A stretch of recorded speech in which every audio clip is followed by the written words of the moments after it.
Okay, let's go, my dear Aquarius.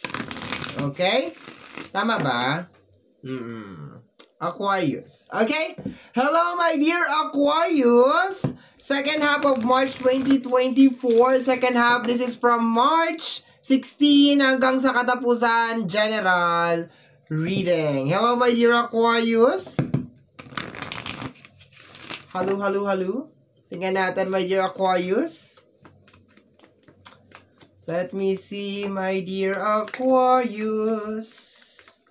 Tingnan natin kung ano mga eksena natin ganapan at kung ano-ano pa na maaari mo makasalubong sa yung second half of March 2024.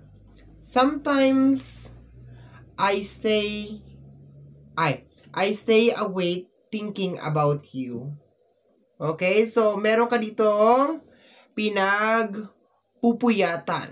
Okay? So, parang, ang nakukuha ko sa kanya na energy is more on, parang, iniisip mo siya.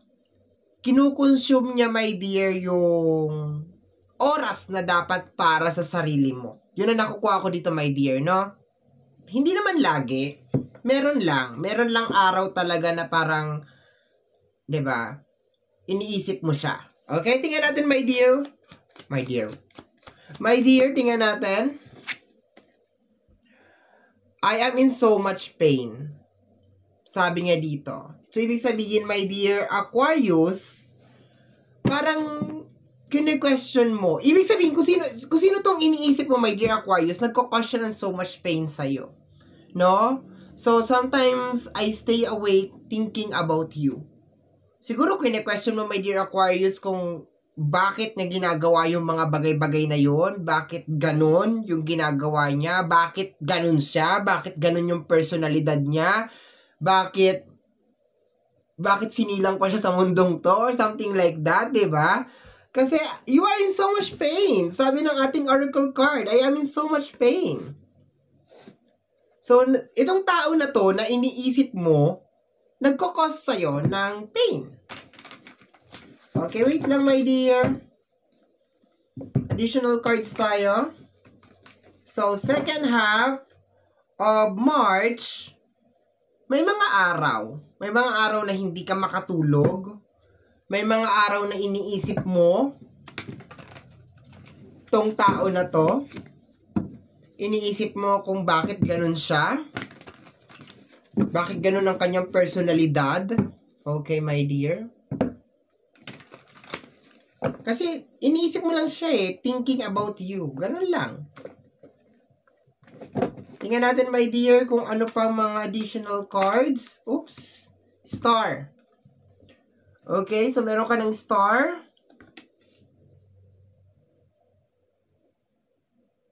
I think gustong-gusto mo tong tao na to. Posibleng mahal na mahal mo rin tong tao na to. Pero meron lang talagang mga bagay na hindi mo maintindihan sa kanya. Okay? Kasi yung energy ng star. And, nagbabalance ka ng emotion mo pagdating sa kanya. Okay? So, binabalansin mo yung emotion mo. Posibleng isinasantabi mo rin yung nararamdaman mo para sa kanya. Okay? Pero sa paglabas ng ating The Star, my dear Aquarius, gusto mo tong tao na to. Gusto mo siya. Kahit na hindi mo siya maintindihan, minsan gusto mo siya. In short, mahal mo siya. Okay? Oops, sobrang dami. The Two of Pentacles. Kahit na minsan lulubog lilitaw siya sa buhay mo. No? Yun ang nakukuha ko dito. Or minsan pinababayaan ka niya. Yun ang nakukuha ko sa card na to. Gustong-gusto mo siya. So, posible din na tinatanong mo yung sarili mo, ano bang pinakain sa akin ng tao na to at gustong-gusto ko siya? Parang ganon, no? Ano bang meron sa tao na to at hindi siya mawala-wala sa isip ko? Okay? Tingnan natin, my dear. Napakaswerte naman itong tao na to. We have here the Seven of Cups. Ayan o, hindi siya mawala, my dear, sa isip mo. Sa energy ng Seven of Cups. Marami kang pangarap para sa inyong dalawa. Marami kang gustong mangyari para sa inyong dalawa. Ayan. And parang kino-confirm lang din ng Seven of Cups na masaya ka sa feeling nitong taong to. Masaya ka na lagi siyang nandiyan dyan. Masaya ka na nandyan siya. Okay? Ang tanong, masaya ba siya? Yun lang hindi ko alam. Teka lang my dear. Let me see.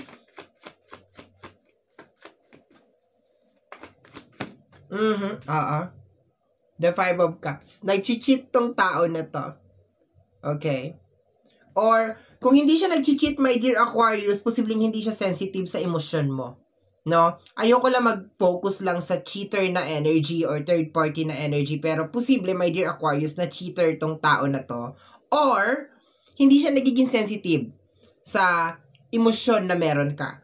Mas, parang gusto niya, my dear, nakapokus ka lang talaga sa kanya. Or, all this time, pinamihasa mo siya ng ganon. Na parang lagi ka nandiyan sa kanya, parang ginawa mo siyang prinsesa or prinsipe. Parang gano'n na nakukuha ako dito, my dear. Kung ano man yung mga hindi niya kaya, pinunan mo. Kung ano yung mga pagkukulang sa kanya, pinunan mo. Yun na nakukuha ko dito. Meron kang Five of Cups, oh. Tingnan natin, my dear Aquarius. So, ang overall energy mo, my dear, is kinukuha ng tao na yon yung isip mo. Ibig sabihin, nasa kanya. Masyado kang naku-curious kung anong ginagawa niya. Posible din na may trust issue. Nasasaktan ka daw sabi ng cards natin. Nasasaktan ka daw sa mga ginagawa niya. So, isang factor din siguro yun, my dear Aquarius, kung bakit iniisip mo siya. Kasi may trust issue na nga. Okay? The Two of Wands and the Star. Nag-iisip ka, my dear, or mag-iisip ka, 16 hanggang sa katapusan, kung mag-i-stay ka pa ba sa kanya or mag-move forward ka na. Okay? So, maski na pinapangarap mo siya or maski na sabihin natin na masaya ka sa kanya, kung wala nang give and take na nangyayari, 'di ba? Ito ang pinapakita sa akin dito sa first row. Ang pinapakita sa akin dito sa first row, kahit na mahalaga sa iyo yung isang bagay, malaki yung posibilidad na bitawan mo siya, my dear, sa first 15 days of April na to. Okay, mga ganon. Titingnan natin, my dear. Kasi, hindi ko siya nararamdaman na second half of March. Nararamdaman ko siya mga first 15 days of April na to. Nabibitawan mo yung tao na yon. Okay? Bibitawan mo yung energy niya. Kasi, posibleng hindi mo na talaga siya maintindihan kung bakit siya nagkakaganon. Okay? Next.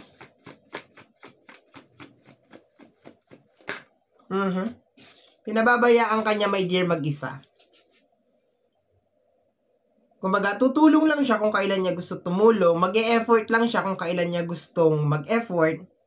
Kasi partner to ng Two of Pentacles. And kung makikita man Two of Pentacles, yung isang persona dyan, yung isang tao dyan ay anino lang. And nagkaroon ako ng overall na interpretation sa card na to na multitasking. Ibig sabihin, minsan natatambak ang mga obligasyon at trabaho sa'yo. No? Plus, na-confirm siya ng Ten of Wands. So, ibig sabihin, pinababayaan ka ng tao na to. Kaya you are in so much pain. Kasi nararamdaman mo na hindi kanya binavalue kagaya ng pag-value mo sa kanya. Hindi nasusuklian yung pagmamahal na ibinibigay mo sa kanya. And second half of March, nag-iisip ka, ano kaya problema ng tao na to? Ano kaya, 'di ba? Ano kaya naglalaro sa isipan niya? Bakit niya nagagawa tong mga bagay na to? Bakit niya ako pinababayaan? Puro ka question, puro ka tanong, my dear Aquarius. Bakit?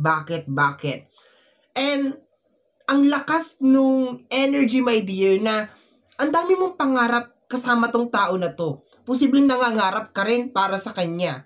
You are praying, you are manifesting para sa tao na to, na maging successful siya, na maging okay siya, pero hindi mo nakukuha yung same energy pabalik sa'yo. There's a tendency na nagiging very supportive ka rin sa lahat ng mga decision na ginagawa niya sa buhay, pero hindi ganun ang nangyayari in return. Okay? Tingnan natin, my dear. In short, parang yung pakiramdam mo parang inabandona ka. Second half of March. Parang ganon. Parang kang pahinog na mangga. Sisilipin ka lang kung kailan, di ba, may hinog ka na. Parang ganon. Okay? Let's go. Second to the last, my dear Aquarius. We have here the Ace of Pentacles. Okay? So, ang Ace of Pentacles is more on blessing. Blessing mo to.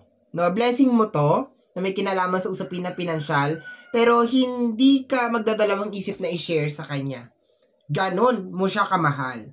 Hindi ka magdadalawang isip na i-share kung ano yung mga bagay na meron ka sa kanya.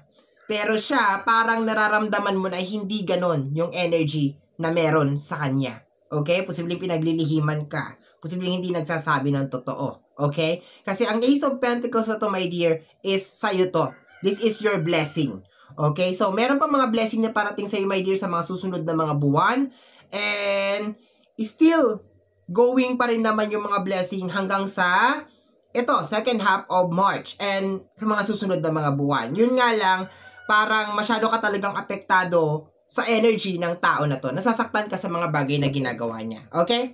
So, last card tayo, my dear. My dear Aquarius. Okay? We have here the Page of Cups. Sa paglabas ng Page of Cups, my dear, posibleng meron ka mga madiskubre. Yun ang nakukuha ko dito.